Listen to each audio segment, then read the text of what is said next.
Happy New Year, everyone. It's week 18 of the NFL season. It's the 18th episode of ZESTY's Best Bets. Welcome. Welcome, betting public. Welcome, ZESTY. Welcome. We, both you guys positive last week? Remind me. Feels like a long Both positive. time. Yeah, both positive. I think Zeth was about 3 or 4 games over 500, and I was right around the same. We both ended up kicking a little bit of money back on the college fellers. Unfortunately, the burnt orange did not do us very well there. So I feel like I learned my lesson. Well, we'll talk about that when we get to the playoff section. So, but it was a good week overall. You would have made money if you'd have followed all the bets, provided you spread them around fairly evenly. So that's what we're here to do, and hopefully we can do it for one more week of the regular season. This is true. And being it is week 18, we'll, next week we should have some sort of stats for total picks on the year, where we ended up, where each of you ended up. That'll be fun to get into. A little preview for next week. Playoff talk. But for this week, we start on Saturday with the Pittsburgh Steelers going to Baltimore, who have already announced that they are resting starters. Harbaugh hasn't said as much, but it seems apparent that they're not going to play a few of their key guys. Baltimore plus 3.5 at home. How do you feel about it, Zesty? Yeah, the more I look at it, I like that it's the first kickoff game. So obviously I looked at it a little more deeply. In the entire NFL, Harbaugh is under 500 against 2 teams. That's Pittsburgh and the Dolphins. The Dolphins are 1-2. They've only played 3 times. Obviously, we saw what they did last week. Pittsburgh's coming off a big win. I backed them last week in Seattle. Tomlin, 500. Death taxes and Tomlin going 500 at least. Write it down. This, to me, has feels of Detroit, Green Bay last year. These are division opponents. I'm sure they're resting Lamar.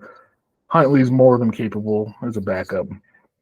I think they're still going to run because Harbaugh's kind of hinted around last time he was in this position. He decided to sit people and he felt they came out flatter than he wanted, even though they had good statistical numbers.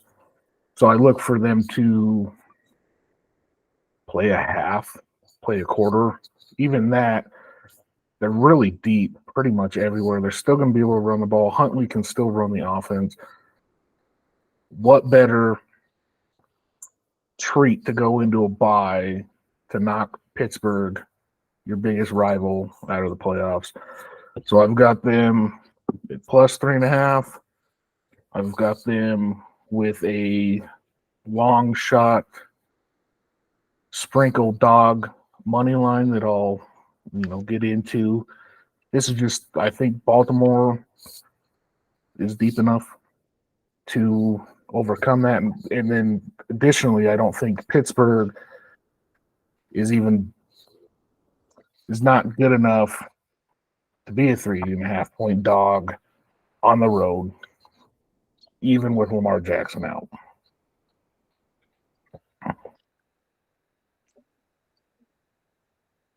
That's fair. Yeah, I mean, I tend to agree with that line of thinking. I think Huntley is a perfectly capable backup. I grabbed him early in the week on the Super Contest at plus 4. Wish I could get him there still in terms of the ticket, but plus 3.5 still a nice place to be. And I do think that Huntley can run their offense very well for the Ravens here. They're going to want to knock Pittsburgh the hell out of the playoffs. So Give me the Ravens, even though Pittsburgh might pull it out of their asses at the end with old Rudolph lighting the way. But we shall see, and I'll take the Ravens. I mean, of course, you guys, they want to knock Pittsburgh out of the playoffs. They're just not going to. Doesn't Pittsburgh still need help even if they win? They're going to need a lot of help. And They I don't they know need- what kind of a gift a playoff game, consolation prize would be that you play who in the first round. Well, they'll know if they're in the playoffs if they lose, because they won't be. Right. If they win, they become whoever, I forget who's playing Jacksonville. They become Titans fans or Dolphins fans. Mhm. They need Jacksonville or Buffalo to lose with them to win. There you go. Yeah. Every scenario is they got to win plus something else has to happen. Yes, they do. Good luck. It is not in their hands. Moving on to Saturday evening. Houston at Indianapolis.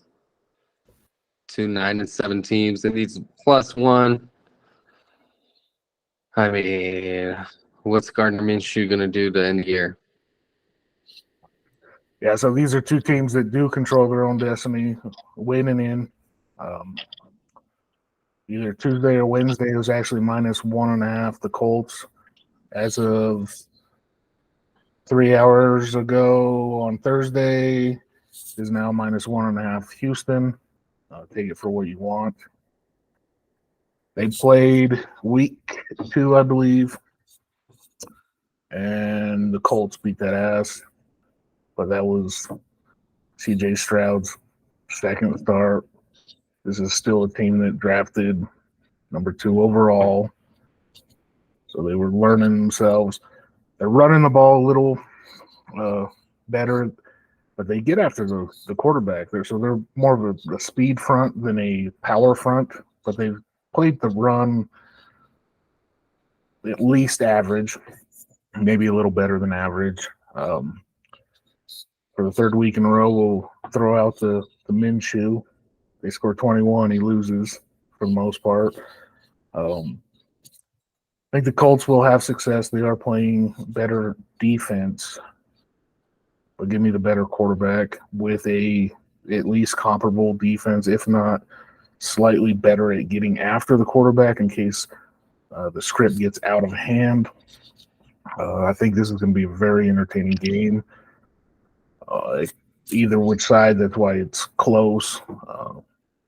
Day and age now, home field is about point and a half, especially if it's a weather controlled environment. So they're saying they're even teams. When they're even teams, can be the better quarterback. And the Colts defense, they're going to have their hands full at the linebacker position, whether it's with the tight ends, they throw it to the backs, probably not as much as some, but they like to run levels concepts. They like to get the linebackers and safeties in predictable or predicaments. So I think that would be something to watch. So I'm on Houston +1.5, but it's now -1.5. Public, you got Houston as well. I'd have to follow that. Yeah, I got them late, so I'm on the -1 at this point in time. But I still gonna really go with the better quarterback here. I think CJ Stroud gets it done. So, as the old saying goes, at the end of your first year, you're no longer a rookie anymore. So, time to shine. Also, if Houston wins and Jacksonville loses, Houston wins the division and has a home game. I do not believe it's the same for the Colts. I think the Colts need help additionally, but Big thanks for Houston, man. I like that. Even more reason to take them. Moving on to our Sunday slate. Let's go start the morning in Carolina with Tampa Bay. Baker Mayfield visiting town. They could win the division with this game. They could hand the division away with this game to Atlanta or New Orleans. Yeah, a stat I pretty sure I learned today. Baker Mayfield is like 3-26 against the spread as a favorite. I wouldn't. I am just flabbergasted. So the line is trending Carolina. It's come down, I think, a full point from 5.5 at open. So you're getting the worst number. The public's not going to touch this game. The public, not our public, the public.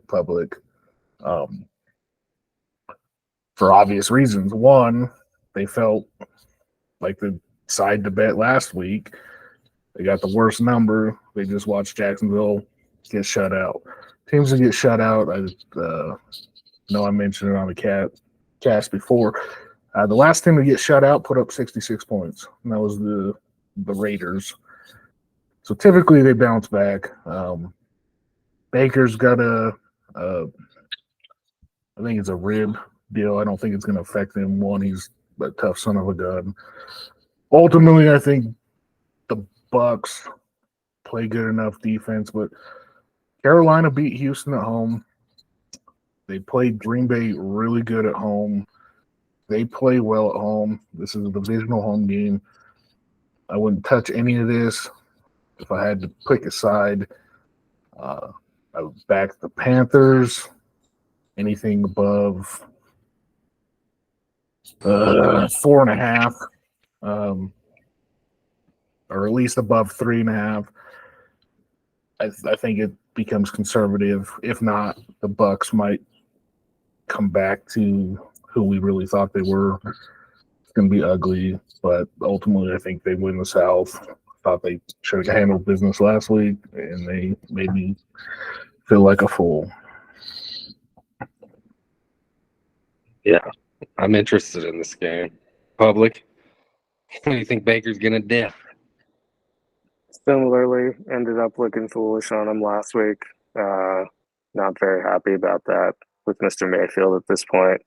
However, he does have $2 million on the line this weekend as a bonus because he is well above the snap count requirement that he needed to hit. And if they make the playoffs, his bonus for snap count percentage goes from 1 million to 2 million. So let's go, Baker. Get that payday. Also, 2 million. 93 yards, which outside of an injury is probably going to hit. A bonus kicks in. 2 touchdown passes. I think it's passes, not total touchdowns, but I could be wrong. Another bonus hits in. So I'm a fan of Baker. I think it's big money day for Baker. I like that. That is great knowledge. That's what I'm going after here. And I'm gonna ride with Baker's money. I'll back that number too. It sucks at 4.5. It was worse at 5.5 though earlier in the week when I got it. I'm a little bit pissed at the Panthers too for fucking acting like choking dogs last week and not scoring a fucking point. So they can hopefully not bounce back and they just ride off into the sunset, all of them hoping that they don't get drinks thrown on them by their owners. So we'll see what happens, and hopefully David Tepper gets his Lamborghini scratched in the parking lot. Jesus. Alrighty. By the way, that fine is like equivalent to somebody who is a millionaire getting a $14 fine. So, they really showed him something. And the Tennessee owner, like 10 years ago, gave the double bird, and he got $250. So, tell me how that happens. But anyway, yeah, we're in Cincinnati, Ohio, and they've got the Brownies. Poor little Bengals, the only AFC North team with no shot at the playoffs, but I'm sure they'd love to spoil Joe Flacco's party. Yeah, so I'm almost certain I won't touch this game, but a lean I've somewhat talked myself into is actually the Browns +7. The Bengals haven't won a divisional game all year long. More than likely, the big number players are out, but it's very possible Cincinnati, with nothing to play for, might put their guys on a snap count. I know they've all came out and talked that they're going to play regardless, but their DN, he needs surgery. There's possible they might shut him down, save him from himself. Chase just came back from an injury. It's possible they don't further along. And Cleveland's kind of shown that they don't care who their quarterback is. They seem to play well enough. You're giving me 7 against a Bengals defense that is not great. Like I said, not a lot of people are probably going to touch it, but 7 seems a little high. Yep. 2 really nasty, ugly-looking teams. Betting public, you going to be watching this game at all? I hope not. This is he's still in the league moment with Jeff Driscoll now starting at quarterback for the Browns. So go Gators. Go Gators. 5 quarterbacks. Obviously, this one is their own choice, but 5 different starting quarterbacks is pretty crazy. I just can't wait till the Browns win a playoff game with Joe Flacco, and then we get to have the debate next year about whether or not they should cut Deshaun Watson and just stick with Flacco. Fuck. I did want to hear that debate, but it's absolutely ludicrous. So, completely on topic with Flacco. I get the story with Hamlin. Flacco's got to be the comeback player of the year. I know he's still plus 175, but that's down from plus 250 essentially. I know everybody in the media is going to write their story, and Hamlin's still going to win. But I don't even know if he's taking a snap. He's just on the roster. So how does that guy even qualify? But anyway. What's next?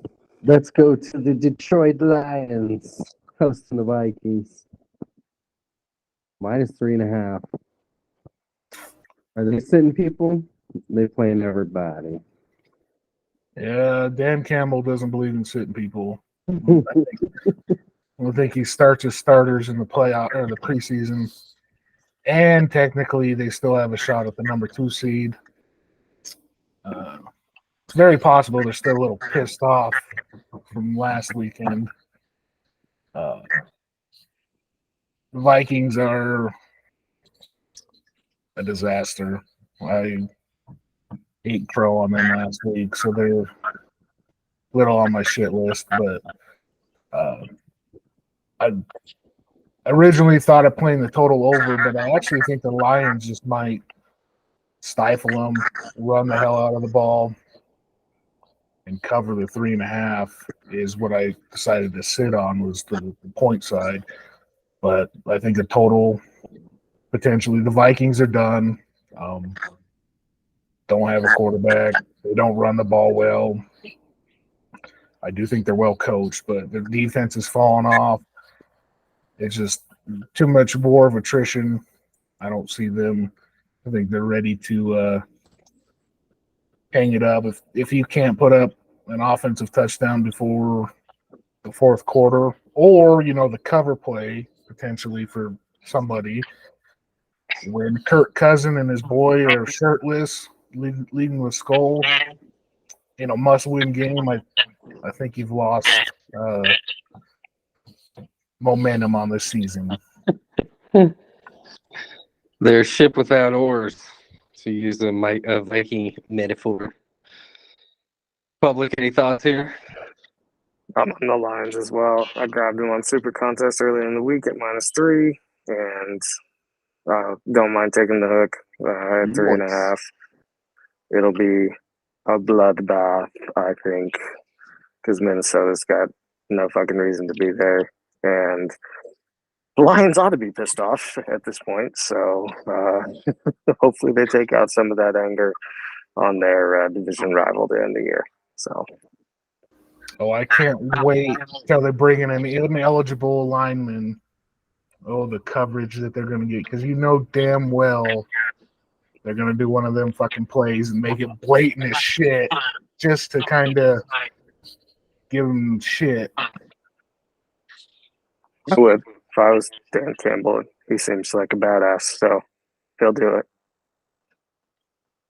Let's move from Dan Campbell on to another great coach.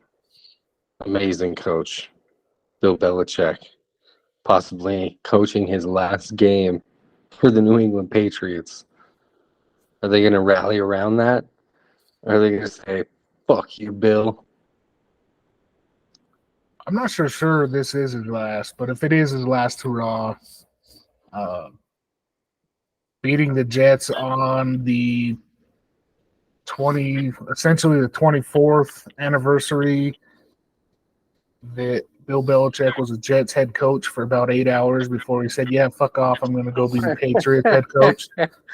That's true. Seems fitting. And Belichick just doesn't lose to the Jets. I think it's at least 9 straight victories or 9 straight years of sweeping or something pretty. Like Rex Ryan is about the only coach I can remember that beat him. I think Mangini played him pretty well, but the Patriots just beat the Jets. Solid. Yeah. Salah's already got the, hey, you're coming back for another thing, so it's not necessarily going to be a rah-rah. The Patriots have been playing really good defense, and you're telling me Simeon is going to do something? I mean, I know they look terrible against the Bills, but this is going to be an exciting game. I think the total's 30. 30.5 right now. Yeah. That's a hell of a total. If you like betting unders. Now, what's that rule about if the total's so under 34 tends to hit? Yeah, the over tends to hit. Like, I forget what the number is, but it's actually, so it was under 30, we'll call it 37.5. The unders were hitting, but under 34 recently with Pittsburgh and the Patriots, they covered it in the first quarter. So I don't see that happening. Right. I mean, the Jets' offense is just a wreck. Belichick already makes you play left-handed when your quarterback plays left-handed and he's a right-handed thrower. So you're going to play no-handed quarterback. They just don't have the horses. The Jets' defense is falling off. I don't think Zappy's going to blow them out. But the Jets, they're just ready to talk more about Aaron Rodgers in hopes of next year. They've moved on. Cancun on 3 for the Jets. And if they're really into that Aaron Rodgers program, maybe it's psilocybin on 3 or what's the other one? DMT on 3, ayahuasca on 3. The Sweat Lodge. Whatever chant they'll be doing, going down there with Mr. Rogers. Darkness Retreat. Yeah, Darkness Retreat, Zero Dark The 30. the Darkness Retreat. The absent list clients, Oh, God. All of it. Yeah. God damn. Clearly. Sued for defamation on Pat McAfee's show.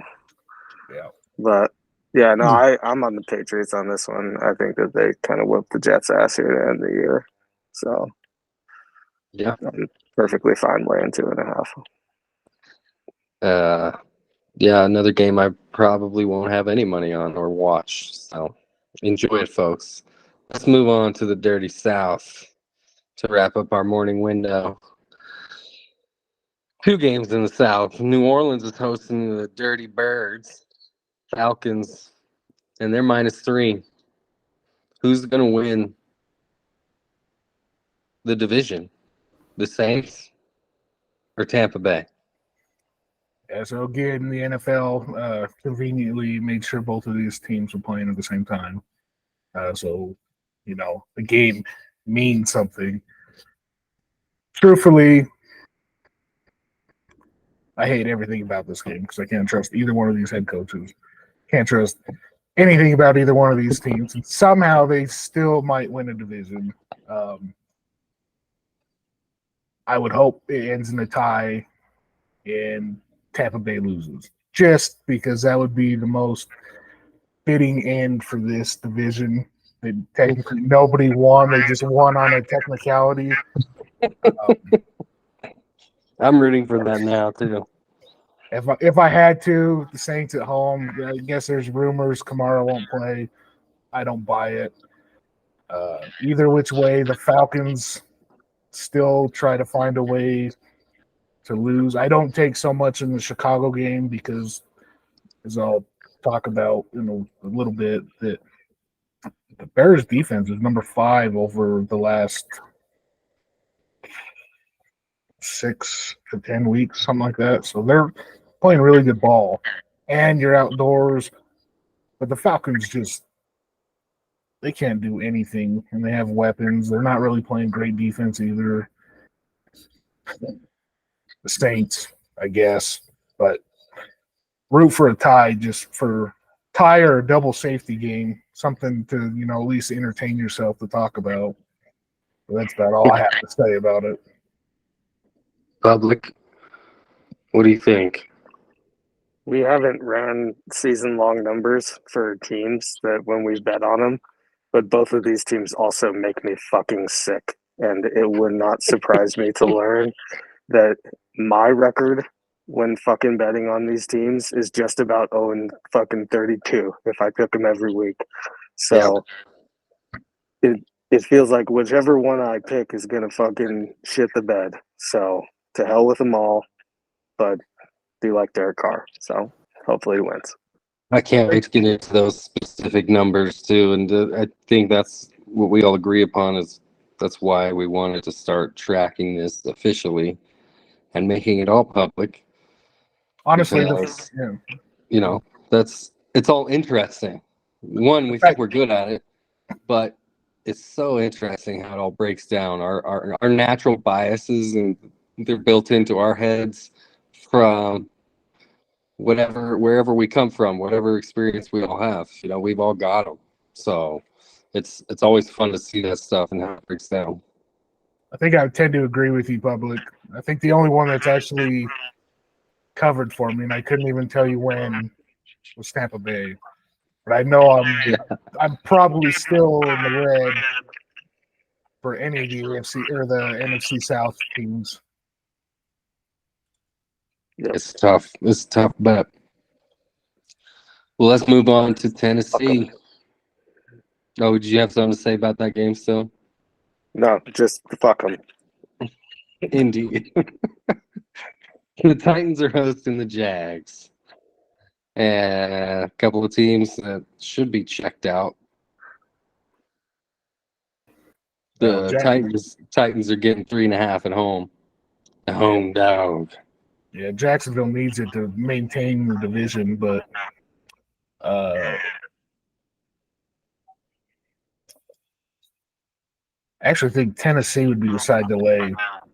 I think Vrabel is a better coach. He went on a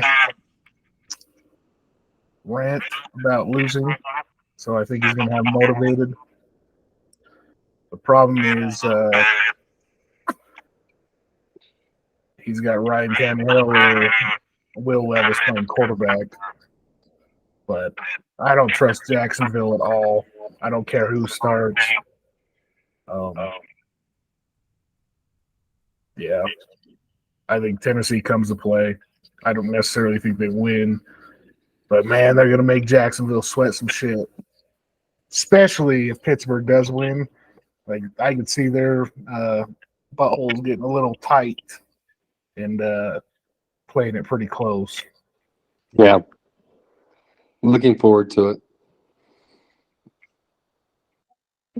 And I guess technically, didn't really put this into it. There is a chance that they've already clinched and might not play people. It's like a closet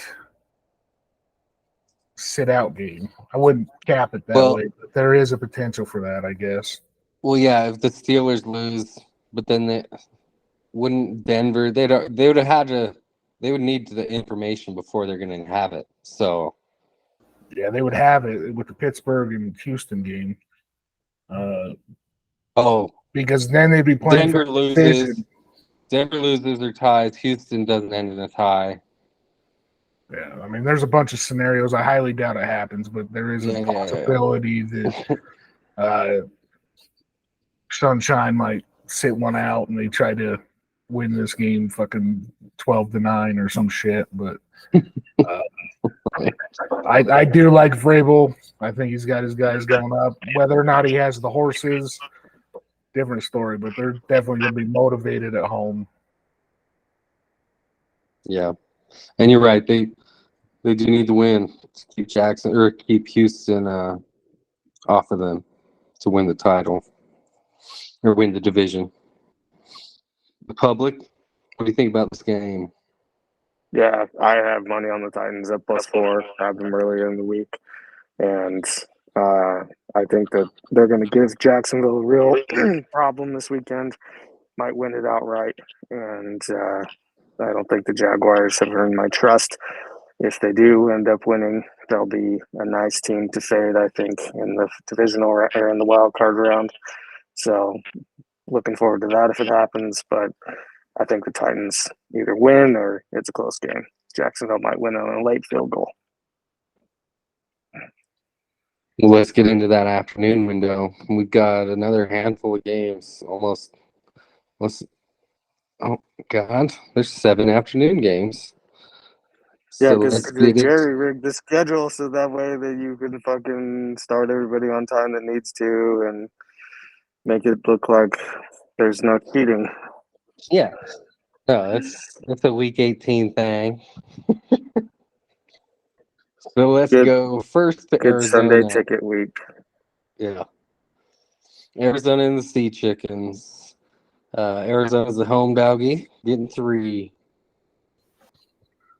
And so didn't really look too much into it. The little bit I did look into it is the Cardinals have actually been playing really well. I know they're coming off a high-profile victory, so they're probably getting a little extra love as far as the line.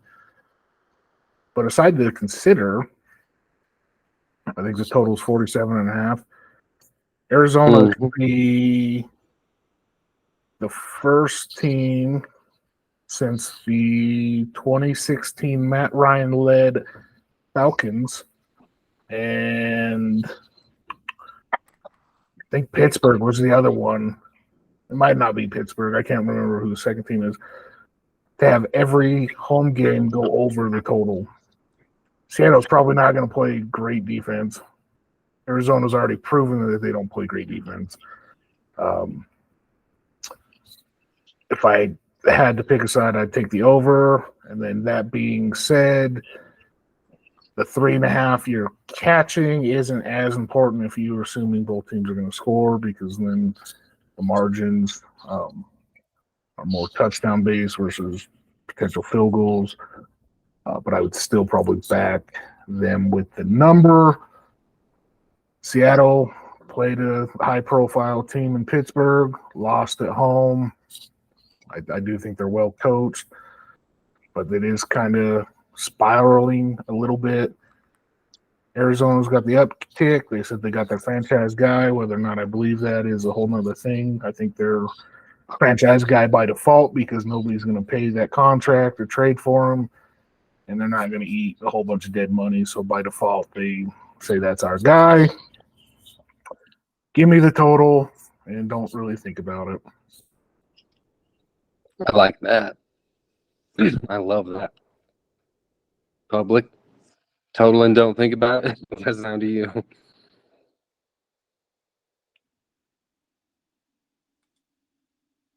That sounds pretty good.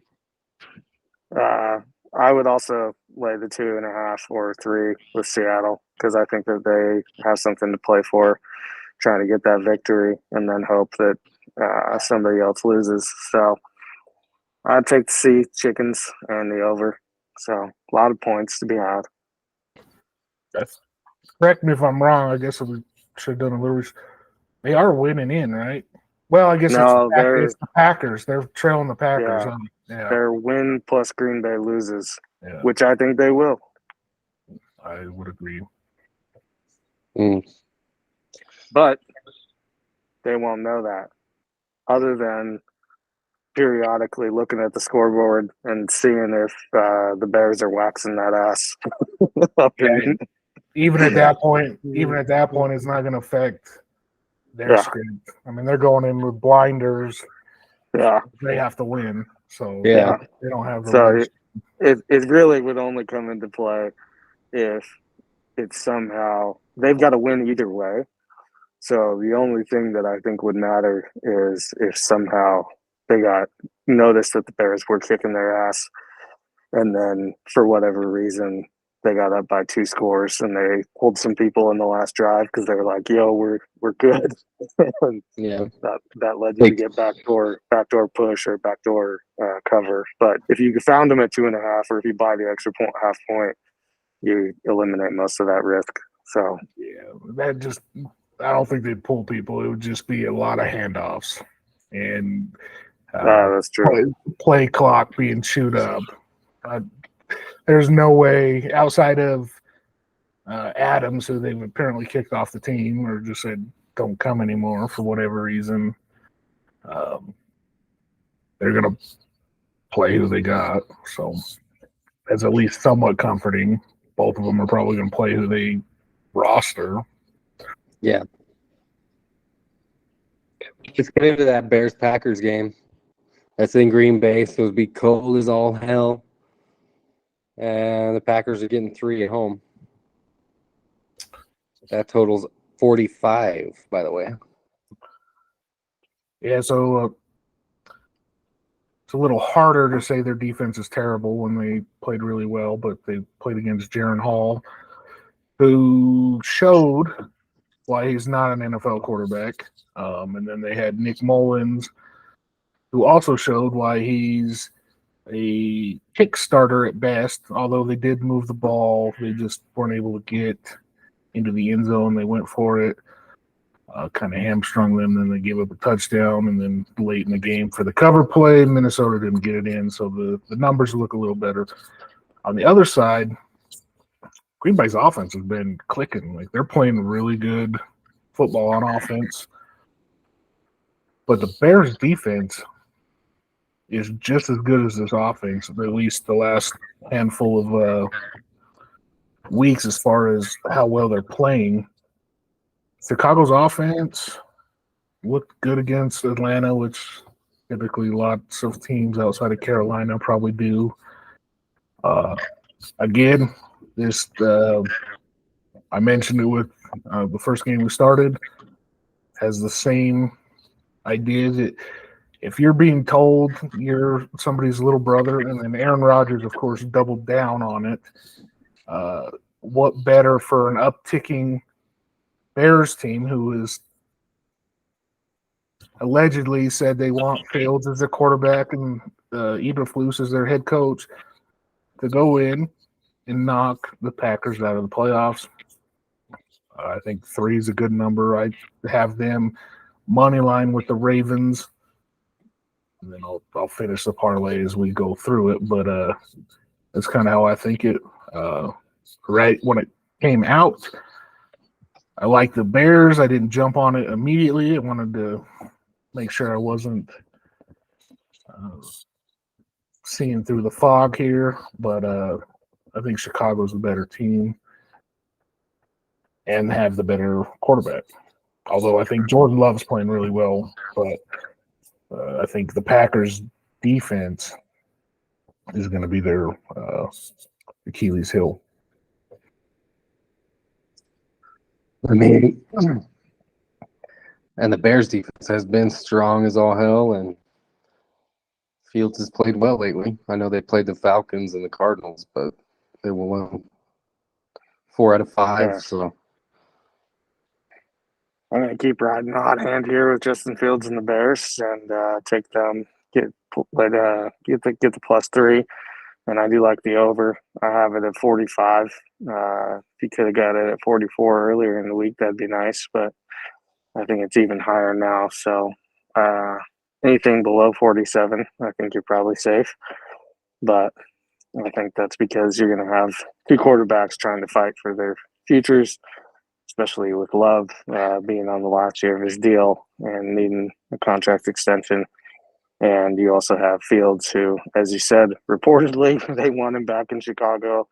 And off-season wise should be really interesting to see what they do, because they've got a lot of assets to be used with that top pick, as well as Justin Fields. So they can do a number of things and probably pick up some extra first-round draft picks this year. And we might be looking at a stacked Bears team next year going into it, which is going to feel a little weird, I guess. But I think they win this week, and bye-bye Packers. Promise you, they're not playing for a tie. If they're trailing and they score a touchdown, they're going for the win, guaranteed. Oh, so that's good for the cover, and they're out for blood. I can guarantee you, they have nothing else to play for. This is the biggest game they have left. I think they're coming to play. and it's, if you guys remember all the way back to week 1, they played, and the Packers beat that ass 20-38. So it's a bit of a revenge game too. Anyway, we will move on. All the way down the slate to Las Vegas, hosting the Donkeys, Denver Broncos. And I know I saw him on the board. Zesty, tell me where your head goes on this one. 100% motivation game. Can guarantee you Pierce is more loved than Peyton is in Denver. They're fighting for Pierce. They want him.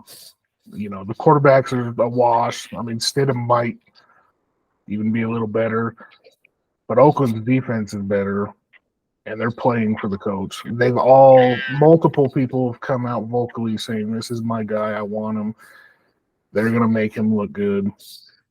As much, obviously it's the NFL, you've got to do it, but there's not a doubt in my mind that they're going to be more motivated.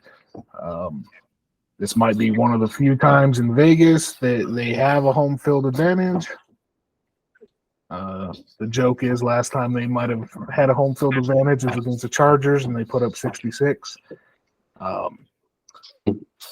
Bitter rival. You're playing for your coach. Less than a field goal. Nothing to play for all day long. I love this pick.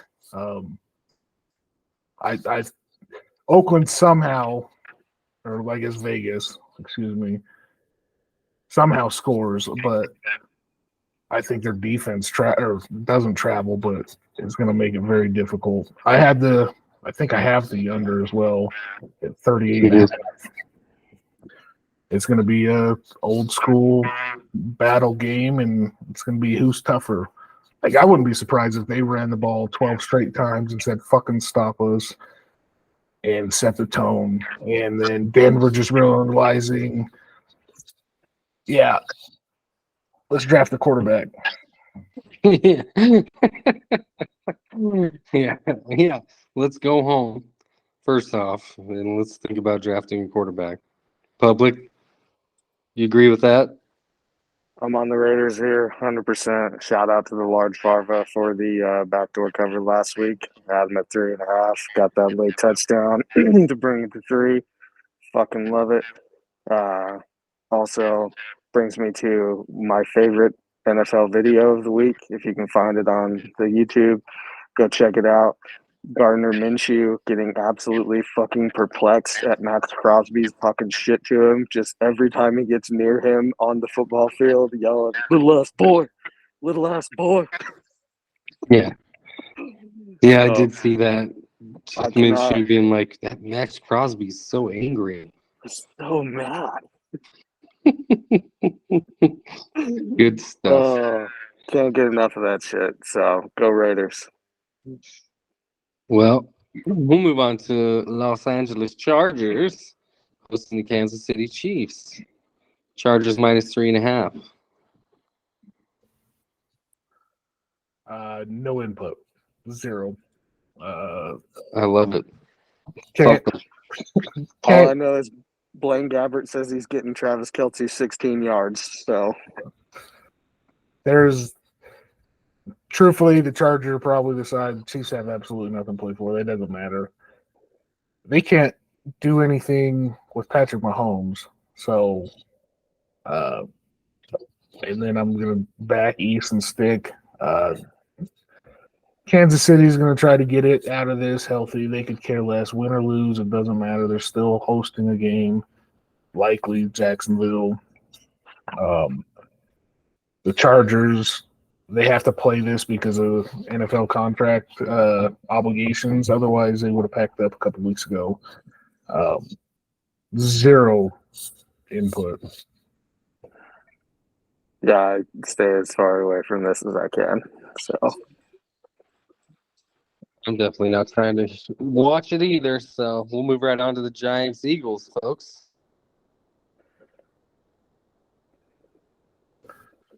Yeah, so the whole thought process of this game is the Eagles have lost 4 or 5. They've kind of rat fucked themselves. But also, the Commanders play the Cowboys, and there's a good chance it could get a little lopsided or lopsided enough that the Eagles call off the dogs in the second half and just realize, hey, we're going to be the 5th seed. Let's stay healthy. To that, they've already, which blows my mind that a coach would even say this. Like I said, he's probably my least favorite coach in the entire league with douchebag Sirianni. I don't know what it is about him. I just can't stand him. But he said, oh, yeah, we've already thought about losing and how we'd handle it. And it's like, how do you – I don't know. Maybe he's got a taste for his locker room. I don't know if I want that for my leadership.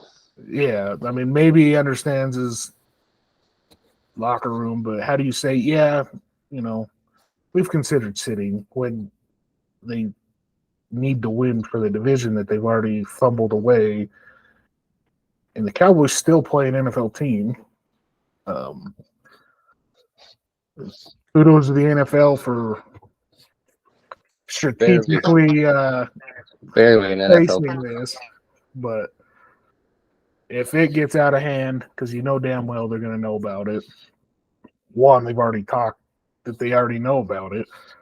So if it gets out of hand, I can see them pulling them. And then a sneaky that we talked a little off air is it's possible Hurts is a late scratch, which might benefit them. But if they're already kind of considering fringe players, what are they going to do when the Cowboys win? They control their own division or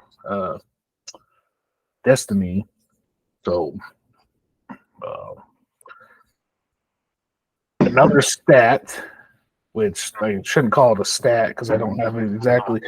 So the Giants have done more with less under Dayball.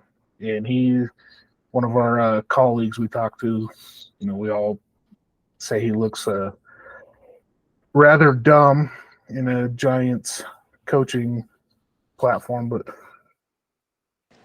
they're 3 or 4 wins away from actually being a playoff team, and they had 3 or 4 wins that they fumbled away. And then last year, what they did, they were a playoff team, so maybe they just don't have the horses, and they are really well coached. They got Tyrod Taylor playing, likely playing for a second, or not a second contract, but another gig, whether it's in New York or a backup somewhere else. They probably have more motivation than a team that could potentially win a division. So this is the third leg of the parlay with Bears money line, Ravens money line, Giants money line, and back to you, public. Yeah, There's don't Ravens don't- Giants. I don't disagree with the Eagles Giants analysis there. The Eagles are in a bit of a spin cycle, and I do appreciate the reverse jinx alert here with Dallas going on the road into the commando land. So gotta keep that up for week 18, I guess.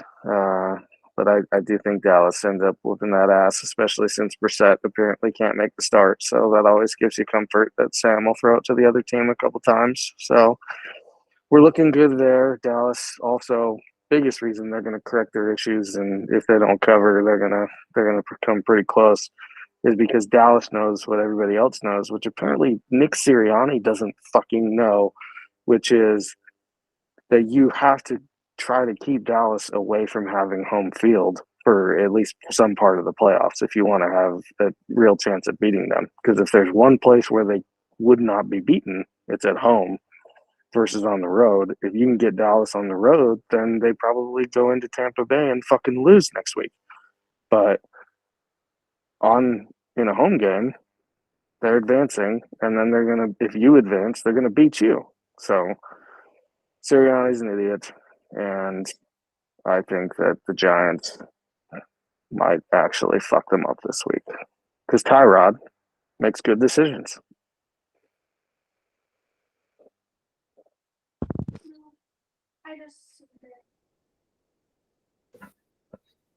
So I guess that's a perfect time to talk about the other portion of this bet, I guess. The Tommy's Cowboys. Yeah. Get into the Commanders and the Cowboys. Sorry about the delay. Commandos. So outside of GD Dallas really allowing that backdoor cover, I essentially capped that game perfectly, which, upsets me a little bit. I would have rather gone perfect, but 5-1's not bad for a game. So I figured I would. Especially when you consider it's a backdoor cover from Dallas. Yeah. And I got plus money line on Dallas. But anyway, that was last week. We're on to win this week. So I've got same script, I guess. Cowboys first quarter. Both of these teams score in the first quarter the higher rate. Washington still doesn't stop anybody. Even if this is a send you off Rivera game, and I do think they respect him, but they all know he's not going to be around. The entire staff is probably gone, which then leads to halftime of what we just mentioned in the Eagles game. I do think this game gets out of sorts to an extent. It's not necessarily like Thanksgiving when they put up 30 points in 4 minutes or whatever they did when they had multiple touchdowns back to back. But the game played relatively close. It's still a rival. But I think they're going to come out. Hopefully it is Dallas. It's very possible they can shit themselves. But I do think they have a first quarter lead, or the first quarter is a high scoring, whether it's themselves and it's 10 or more, or 10-7, and then get 7. I've got it somewhere 17-7 going into half, so that covers halftime. Maybe a little more to make the Philadelphia side of things play out a little more. But the Dallas defense, this is another stat I learned today, gives up 12 more points a game on natural field. And Bill Belichick himself has been on record and said, luckily we play them at home because they are so much faster on artificial turf, which we've seen. We always talk about the road games, but a lot of those were turf games. So I think Washington's team total might creep in with the late door back cover. I've watched my team enough, and I want them to lose so we can get the second pick. But it wouldn't shock me. Washington's offense really hasn't been the issue to get a backdoor cover when they're down 20, down 19, catch the 13. More than likely, this game's probably going to get to 14. There's probably just going to be enough public flooding of how can they lose, which that's not really how you bet. Obviously, we know that, but I think a backdoor cover is live, especially if they're getting all juiced up and excited. Washington, like I said, they're not fully dead man walking because I do think they can backdoor cover, but they can also get a boat race pretty quick and pack it up. So, Yeah. Yeah. This game has strong Patriots-Bills vibes from last week, where the Patriots do just enough to kind of make it look close, but the Bills really handle it throughout.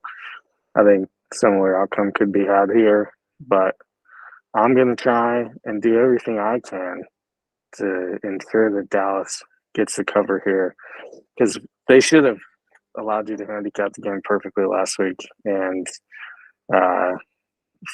but for some completely fucking moronic-ish mistakes by McCarthy in play calling, there just wouldn't even have been a chance for the Lions. So it's going to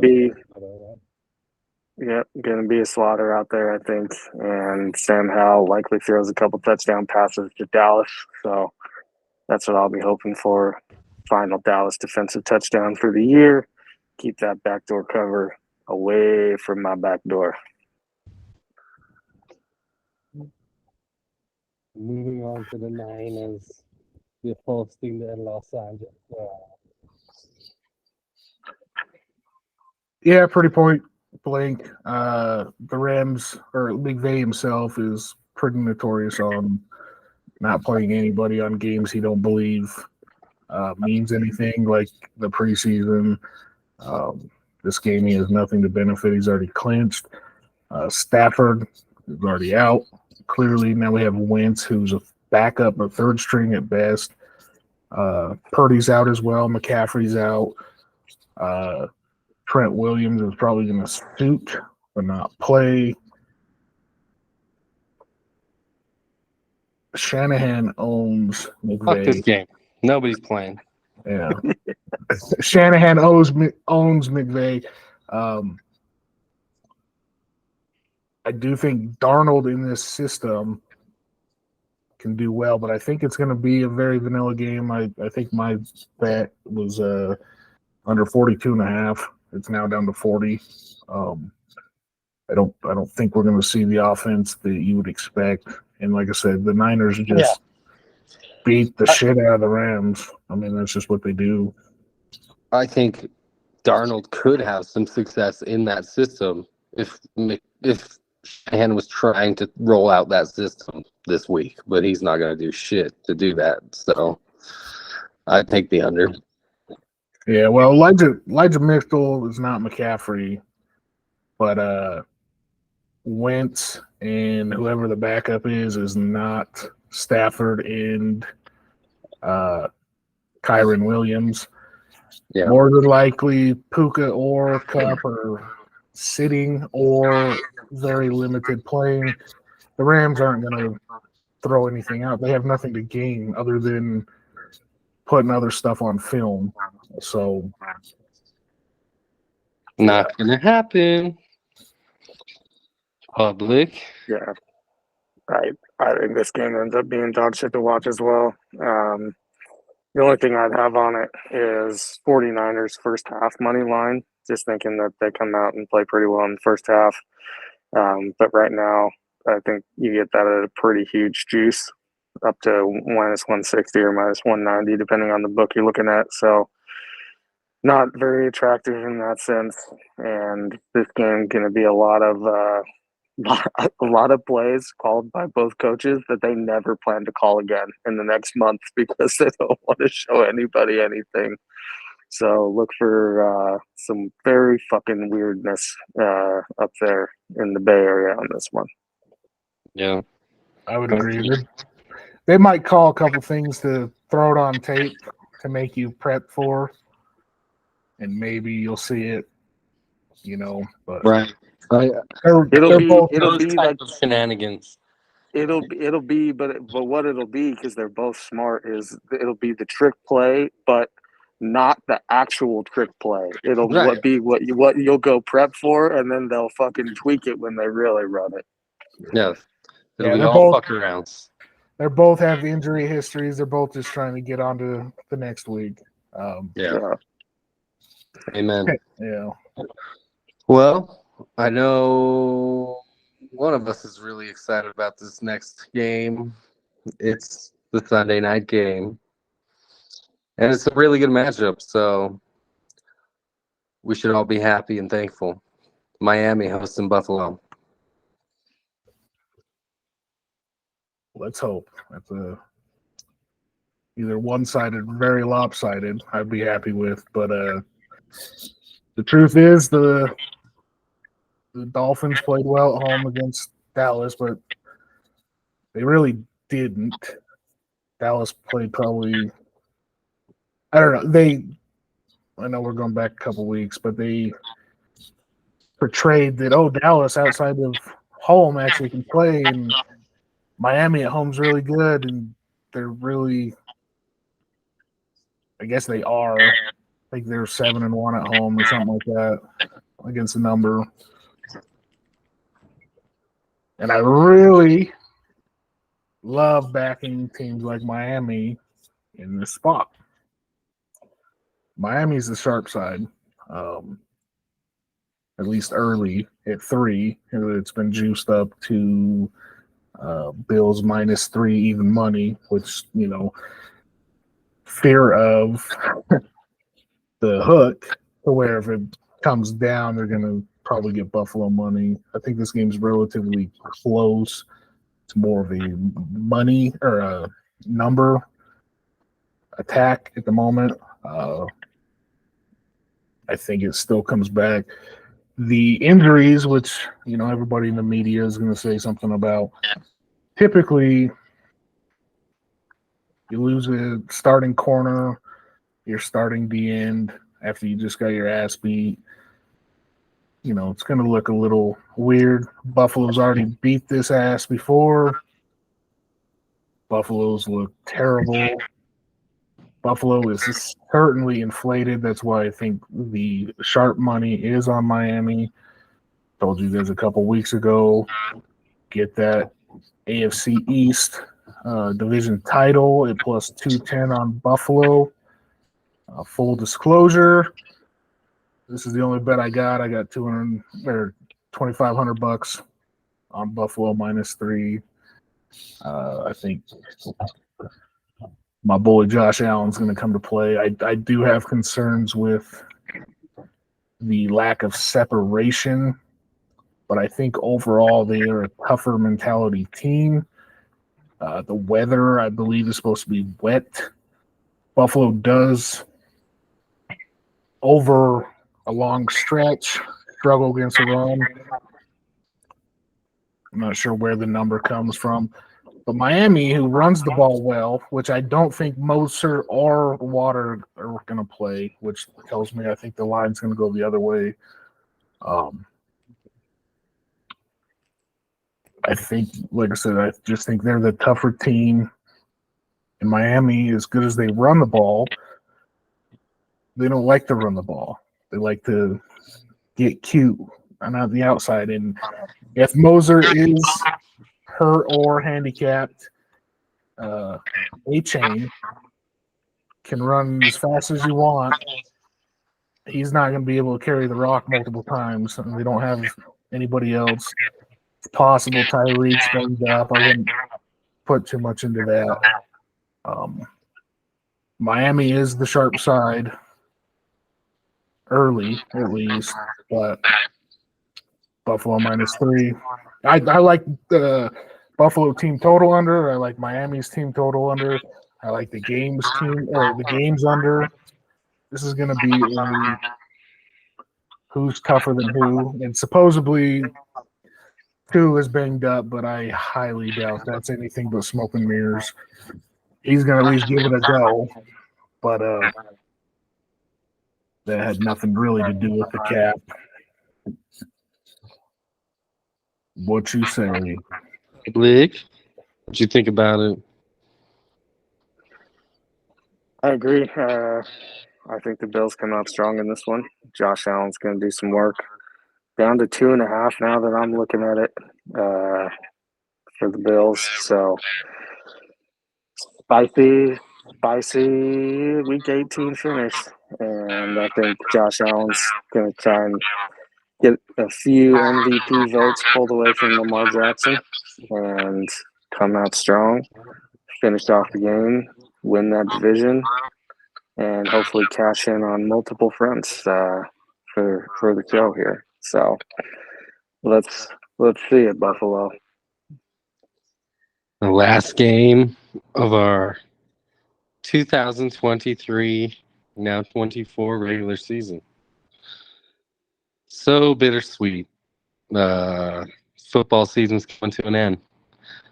As we discussed last week, we will find a way to keep you all entertained through the slow season of the betting times. But, we see that sad writing on the wall.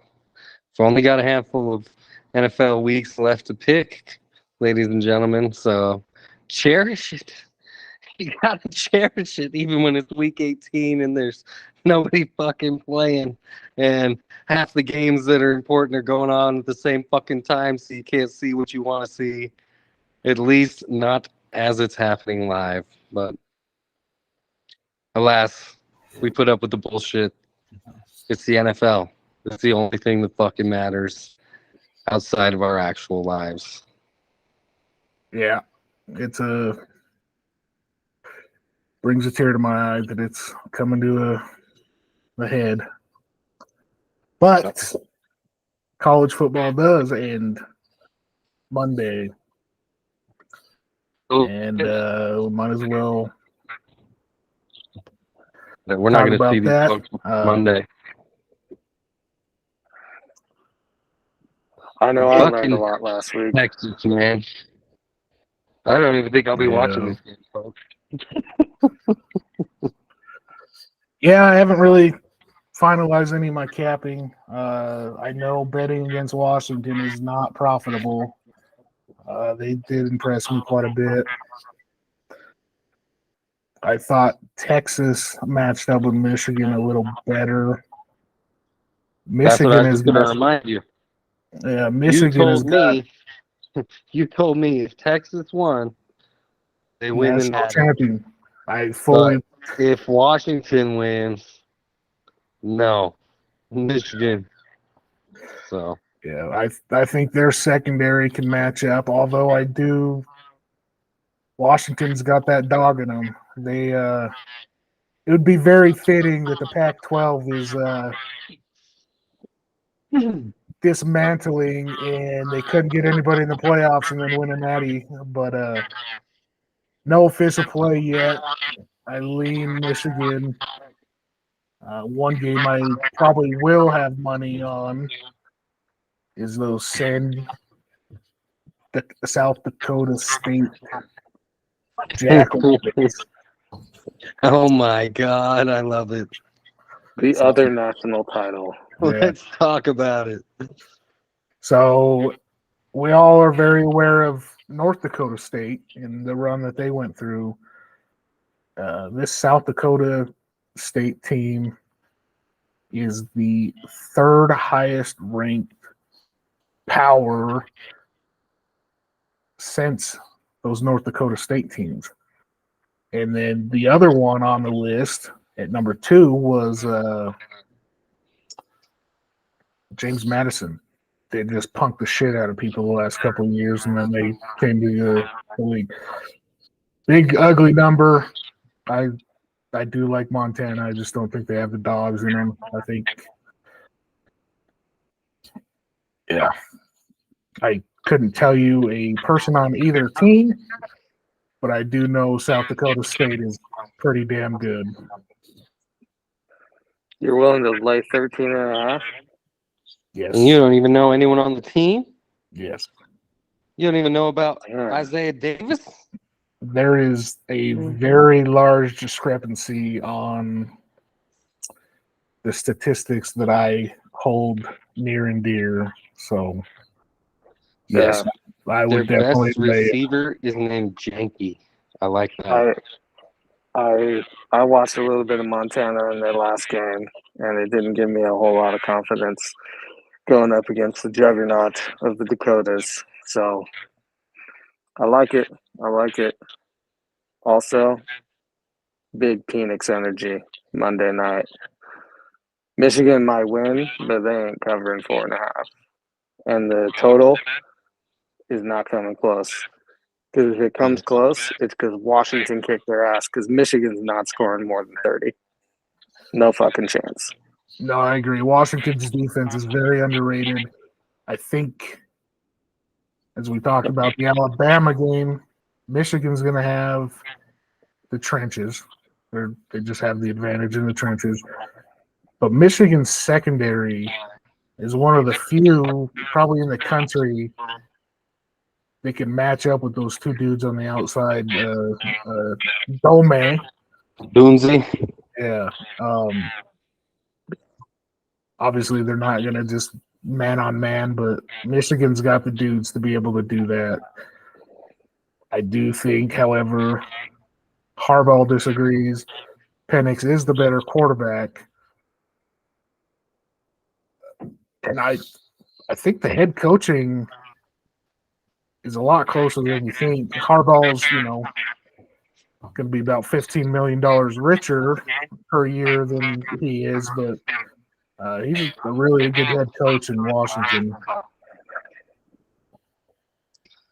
Yeah. No, I like Kellen DeBoer a lot, and I like Washington's team here. What they showed me against Texas is that their offensive line is also underrated, and they were able to handle Texas's defensive line a lot better than I thought they would. And we thought, of course, that would be the big matchup going into Texas, Michigan. It's, big dudes in the front lines, and we'll see who puts up more points. And we thought Texas would be a little bit more explosive. At least that's how I saw it taken out when we talked about it prior to the last weekend. And here, Washington, I think, showed that they can go toe-to-toe in trenches with a team like Texas, which if they can do that again back-to-back weeks against Michigan. What Michigan showed me last week is that aside from 2 fucking plays, really, their offense is wildly inconsistent and has a tendency to completely disappear at times. Yes. So And And what Washington showed is their defense can be they can disappear you. just as good as Michigan. I think that Washington has a real good shot here, and I would love to see exactly what you said play out, which is the Pac-12 winning a title after basically collapsing because they could never get anybody in the Pac-12 winning a fucking ship in the last year. It's destiny. Also, back to the Jackrabbits.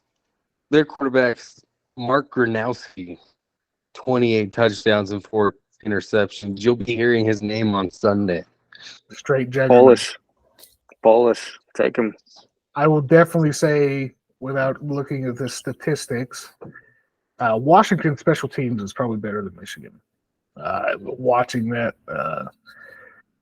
absolute collapse that Michigan continued to try to do,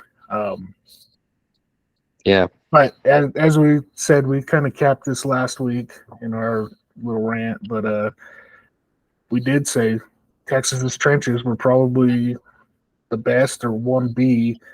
Washington did. They, for the most part, controlled that entire game, Yeah. which, as I watched it even more, I kind of felt Sarkisian got outcoached by a mile. Outside of a couple dead zone scoring drive, I mean, Texas kind of matched up, and that's where I lean Michigan, because this is going to be a rivalry. But Penix is undefeated against Michigan. He beat them pretty handily, I think twice in Indiana. Completely different teams, obviously. But as a Hoosier, he's played That's Harbaugh's teams. like confidence into the rest of those boys. Penix, this game, he's going to win a lot of money. There's a very good chance that he jumps at least to number 3 quarterback taken. I have seen so many things saying that the Vikings should draft him. Oh, that would be awesome. Outside of, having to compete against them in the division, or not the division, but the conference. In the conference, But, yeah, they should. And also, not related, I was very impressed with Bo Nix, too. I think he's going to be a good quarterback. There's a good chance Caleb Williams is the worst quarterback in this draft in the future. With all the pussies sitting out too, actually, someone who was never a Bum fan before now, and this season really love the fact that he stepped up and said, "Yeah, I'm fucking playing in the bowl. Yeah. And we're gonna beat that ass in the bowl too." Yeah, I appreciated it.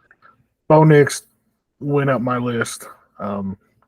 He used to be fade Bo Nix on the road, and now he's I think he's going to be at worst serviceable, but I think he'll probably be a late first. Who knows? I mean, there's so much left to go, but I think there's potentially 4 to 6 starting quarterbacks in this draft, which is crazy. Bring one to Pittsburgh. Could be Bo Nix. Bo Nix has got Pittsburgh vibes, but Somebody light a fire under Pickett's ass and tell him to fucking boot him out. Pickett better hit that transfer portal if they draft Bo Nix. Transfer border. I fucking love it. yeah, Kenny Pickett might be done. Not to get on When they tell you that they're gonna ride the fucking hot hand of Mason Rudolph the red-nosed reindeer, you're done in this town. Well, yeah.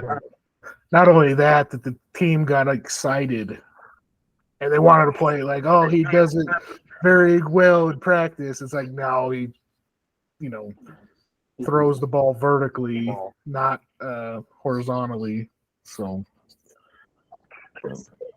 Well, I guess we can stop bashing the Steelers at the end of the show. They might still make the playoffs, folks. Let's go. Get another win for Tomlin this week. Let's fucking go. For Tomlin. Been a pleasure. Here's to week Gentlemen, 18. 2,500 on the Bills this week. Just want to make another note of that. Let's fucking go, Bills. I'll be riding with you. I'm definitely going to throw a little bit of money on that Bills. Yeah, especially if we can get 2.5. Like I said, Miami early is definitely the side. Got 2.5 right now offshore. You got that offshore juice minus 115 on it, but you can get 2.5. Bills playing bully ball down in a wet Miami field. That sounds right. Roll it down. Let's hope. Let's go. Choke them out. All right. Ladies and gentlemen, it's been real. Take it easy. See you boys later. Adios.